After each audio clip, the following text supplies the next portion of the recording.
എൻ്റെ ചാനലിലേക്ക് എല്ലാ കൂട്ടർക്കും സ്വാഗതം. ഇന്ന് ഞാൻ നല്ല ടേസ്റ്റി ആയിട്ടുള്ള ക്യാരറ്റ് പുഡിങ്ങാണ് ഉണ്ടാക്കുന്നത്.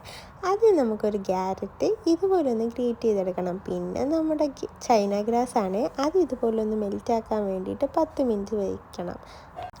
ആ ടൈമിൽ നമുക്ക് പാൻ ചൂടാക്കി അതിലേക്ക് ഗീ ഒഴിച്ചെടുക്കാം. പിന്നെ അതിലേക്ക് നമ്മൾ ഗ്രേറ്റ് ചെയ്ത് വെച്ചേക്കുന്ന ക്യാരറ്റും കൂടി ഇട്ട് കൊടുത്തതിന് ശേഷം കുറച്ച് പഞ്ചസാരയും കൂടി അതിലേക്ക് വിതറിയിട്ട് അത് നന്നായിട്ടൊന്ന് വരട്ടിയെടുക്കാം. എന്നിട്ടത് മാറ്റി വെച്ചതിന് ശേഷം ഞാൻ സെയിം പാത്രത്തിൽ തന്നെ ഒരു 1.5 കപ്പ് പാലെടുത്തിട്ടുണ്ട്. അതായത് 1 കപ്പ് എന്ന് പറയുന്നത് 250.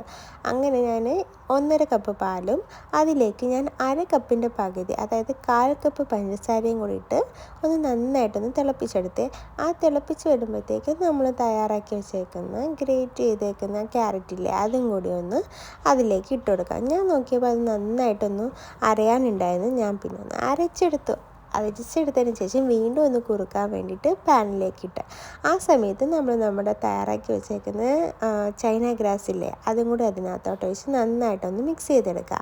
അതായത് ചൈന ഗ്രാസ് അലിയുന്നത് വരെ. പിന്നെ അതൊരു സെർവിങ് പാത്രത്തിലേക്ക് ഒഴിച്ചതിന് ശേഷം ഇതുപോലെ ഒന്ന് ഗാർണിഷ് ചെയ്ത് നമുക്കൊരു 2-3 മണിക്കൂർ ഫ്രിഡ്ജിലെടുത്ത് വെക്കണം. അതിന് ശേഷം ഇതുപോലെ കിട്ടും നമുക്ക്. എന്നാൽ നല്ല സോഫ്റ്റ് ആയിട്ടുള്ള നല്ല ക്യാരറ്റ് പുഡിങ് റെഡിയായേ.